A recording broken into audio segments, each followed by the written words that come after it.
Welcome, everyone, to another episode of Mastermind Mastery.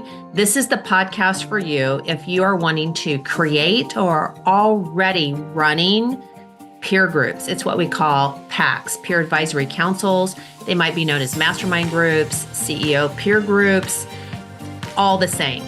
But this is the podcast if you want to run better PACs, that you want to be better at being a moderator, you want to up your game, learn advanced techniques, hear from myself as well as guests, what works, new concepts, trends, techniques. Also learn content, things you can take back to your meetings, different ways to do different things to solve problems that we all have when we're running groups. It will increase your retention, reduce your attrition, get you more members, make you more money. This is the podcast for you. I'm Tina Corner-Stoltz, the host. I've been doing this since 2005. I built a territory of 10 plus groups, sold for a multiple, started LX Council, Leader Exchange Council in 2012. We are a licensing model. We are the leading educator in the peer advisory council space. We have the podcast. I have a licensing program with certification. I've written 2 books. So today, when you hear this episode, each and every week, it's a new podcast where we dive deep into a topic for 15, 20 minutes. One week, it's me doing a deep dive on all the experience and insights from not only today with our entire licensed partner community or the past, what I've learned along the way, but we also have guests that are out there doing groups today that share their insights and new concepts. So let's get started with today's episode. So welcome everyone to another episode of Mastermind Mastery. I'm Tina Corner-Stoltz. I am your host, and today we have a guest, and this is a different kind of guest. So it's actually the first time we've had a guest like this. So do I have your guys' attention? This is also one of my most favorite guests because I've known this person for, over 10 years. And when we started to work together, I couldn't have been more thrilled because it was at the beginning of when I started LX Council. And I'd like to introduce today Brad DiNardo to the show. And Brad is president and CEO of National Bank. Brad is out of Blacksburg, Virginia, which, by the way, if you guys have never been there, is maybe I shouldn't tell them, Brad, where it is. Yeah. So you can keep this great secret. Just where Virginia Tech is. You can tell them that. That's good. And so, Brad, welcome to the show today. Thank you. Yeah, absolutely. And we're going to talk about the concept of strategic partnering. And this concept is near and dear to my heart because I believe it is a critical value add kind of secret, ammunition for your groups when you're running groups. And I am so happy that Brad has agreed to be on the show today to share some of that with you all as an audience and get you thinking as your key takeaways today as how can strategic partnership fit for you with the type of groups that you're doing. It'll be why and the value and what does that actually mean? So, Brad, before we get started, anything you want to talk about? Because I think it's kind of important. A little bit about National Bank. What do you guys do? Who do you cater to? Because you do a lot of work with business owners. Yeah, we do. Yep. Tina, thank you for having me today. It's been a great partnership. We're about a $1.7 billion bank headquartered in Blacksburg. We're pretty much totally concentrated in Southwest Virginia. We have 24 offices, soon to be 25. We're building one. And actually soon to be 28 because we're building one and then we're buying a small bank that purchase will close May 31st. So we'll have 28 offices, plus we have 2 loan production offices. So we're growing a little bit, and we were a $58 million bank when I joined many moons ago, long before Tina was born. And we grew up by catering to small business. And that's how we grew. I bet when I first joined the bank, I was out of the office 5 or 6 hours a day just calling on small businesses. And that's how we've grown. We deal a lot with towns and counties. We have a lot of municipal accounts. We have a lot of churches, a lot of schools, but it's mainly small businesses. So that's kind of how we grew up. Yes, I remember before meeting you, it was a branch, and I drive a couple of blocks, I felt like, and there'd be another branch. And then I drive just a couple more blocks, and there's another National Bank branch. I'm like, you guys are like the Starbucks of banks. Like, you're just everywhere in the market.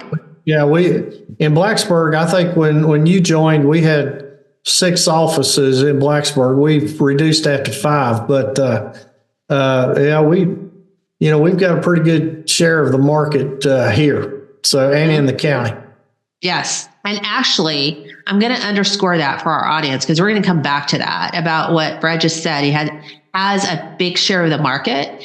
And so back in 2013, when we first met, I came to you with this concept of strategic partnering for the CEO groups that were launching and meeting already there in Blacksburg with your moderator, Henry Bass. And the concept was that you would be a partner. And what in the world does that mean? And the concept is that the groups would be in your location. So they come to the bank on a monthly basis so that they get, right? They feel like, oh, I'm coming to the bank, and I'm getting used to being in the bank, and I'm seeing someone from your team or you like on a regular basis, et cetera. And so basically it's kind of like you're sponsoring a group, because you get not only good, I lack a better word, PR from these business owners and showing them that you are, supporting them through this concept in the community. And then you also speak to the group as well on a regular basis. So I kind of want to start from the beginning a little bit of what kind of stuck out to you as to why it would be a good idea to partner, as a strategic partner. So back then when we were speaking, kind of what was your thoughts about, I think this is a good idea? Why was that? Well, I didn't go into it with an ulterior motive of trying to get anything out of it. It just seemed like a great concept to be able to get CEOs in a room without their banker in the room and talk about their issues and how to solve issues. And as a community bank and community banker, I just thought that was, one of our roles, to be able to be a sponsor to that kind of thing. So, I didn't expect to get anything out of it, to tell you the truth. I just thought it was a neat concept. We were able to host the meetings in our training room, which is a big room, maybe a big double room. And, I just thought it was a very neat concept that would help the CEOs talk to other CEOs confidentially. Yes. And actually, I'm going to ask this question. Had you ever even heard about the peer group concept prior or participated in one from a banking perspective? Banks have quote unquote user groups with certain vendors, especially like our core processor, but nothing. No, I take that back. Maybe a little bit before that, we had participated with bank CEOs in kind of a similar concept. But the problem there was, you're talking with competitors. And although you could kind of lay some of your laundry out, you couldn't lay all of it out. Right. Or didn't want to. So had a little bit, but not to the degree that LX is. Right. So I kind of commend you because you kind of went into this just believing from what you just said that it just seemed like this is going to be a smart thing to do. And so can you now share with our listeners, what has your experience been like partnering with an LX Council group there in Blacksburg? Well, I will tell you, I now go to the meetings once a quarter and make a little presentation about the economy, or actually even drill it down and tell them about some things happening with our bank. I told them about the process of going through this merger that we're working on right now. We were involved in a proxy contest last year in 2023. So I told them about all the trials and tribulations of that. But a lot of it is centered around what's happening in the national and the local economies. It's actually fun. I have to prepare because there's a bunch of smart people in there. They're a lot smarter than I am. So, and they ask good questions. So I have to prepare for it, but it's fun. They throw stuff at me that I've taken back to the bank and used or thought about. And I said, I never thought about that before. Things like that. But it's the interaction is a lot of fun for me now that, that we've gotten, early on, I was nervous as heck presenting to all these smart people, but, we've gotten to know each other, and they look over my weaknesses and that kind of thing. But, you're always so modest. Yes. No, it's been, it's been very interactive, and, hopefully it's given them a little bit better insight into banking. I've learned a lot from them, and has helped us some on the, in the community that, hopefully they think better of us because, we might need them as customers, as just ask their opinion about stuff and things like that. So it's been real helpful. So this makes me think of a couple of things based on what you just said that I bet is going through our listeners' minds right now. I want to go back to first when you talked about sometimes you've taken away some things and gone back to the bank. Is there a particular thing that you have taken back to the bank that you can share with the audience? That you're like, they brought this up and it made me go, I got to take this back and we got to have a chat about it. I can't think too far back, but I can go back to say first quarter of last year, or maybe either the January meeting or April meeting of last year. In March, you had the three banks fail. Basically, because of the run on deposits. And we were talking about that. And I told them what happened. I had just given a little presentation to our board about what happened, why it happened, how that affected us, what we were going to do about it going forward. And the one thing that hit me, one of the small business owners in there mentioned how he had been investing in treasuries, and it kind of hit me. I would not have ever thought that he would be the kind that would invest in treasuries, and but an awful lot, billions and billions of dollars flew out of the banking system into money market funds late in 22, first quarter of 23. And it just kind of really hit me that, and there's a lot of people you wouldn't expect that are moving their money to get better yields. And that really hit me hard. And so took it to heart and used it as an example in talking to our people. And don't assume anybody is going to stay with us because they like us. Now, we always like to have very loyal customers, and Yes. I truly believe that there's only one bank people should bank with. But it taught me that anyone can move their money and how easily it is to move their money. Mm-hmm. And that taught me a good lesson. So what's interesting is not only in these conversations you're having in a confidential environment, how confidential and comfortable not only do the members feel about saying things to you over time, right? To share that insight, but also you. I mean, that's phenomenal about some of the conversations that you're sharing with them that they're not going to get anywhere else.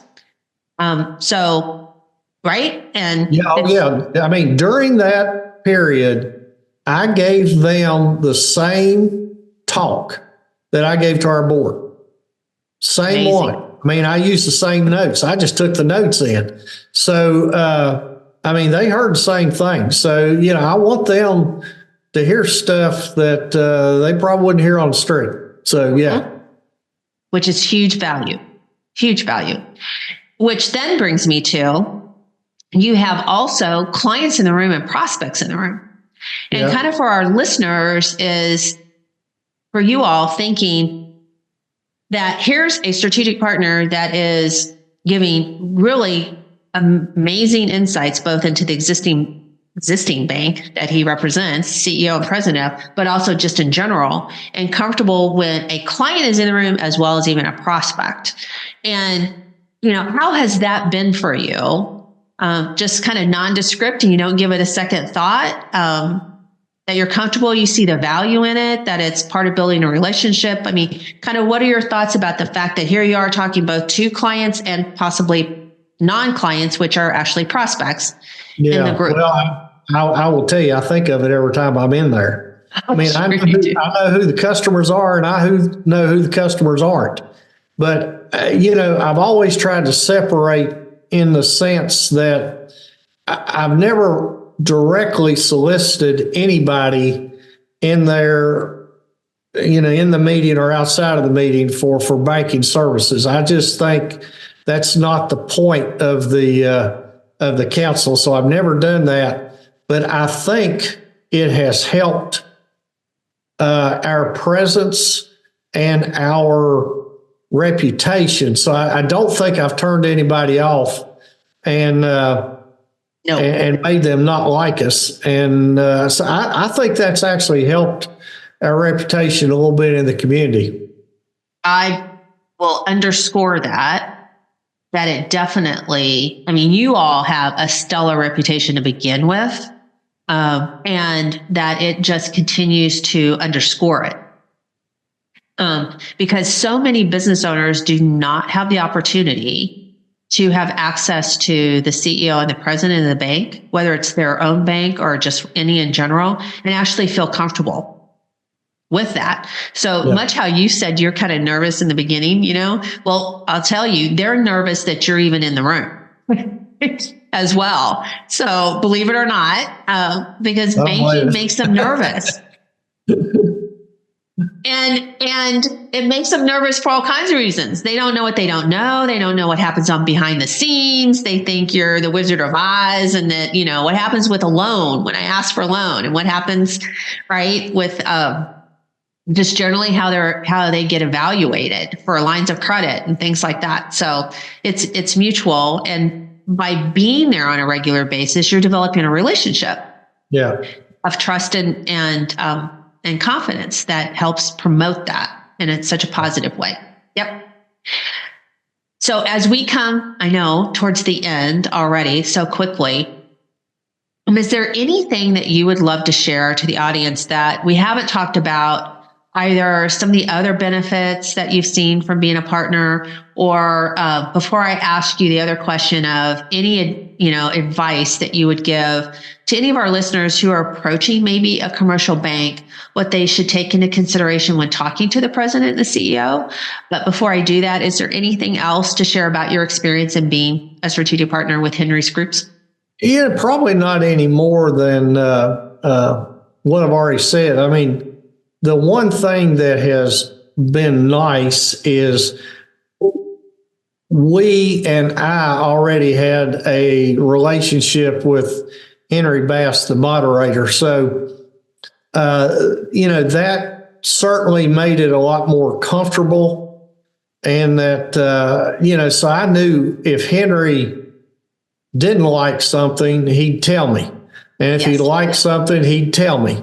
So, and we we really don't have much dialogue between the meetings, but, if he wanted something in particular, he'd send me an email and maybe I should talk about this or talk about that. And sometimes I like it, sometimes I don't like it, and I do whatever I want to do.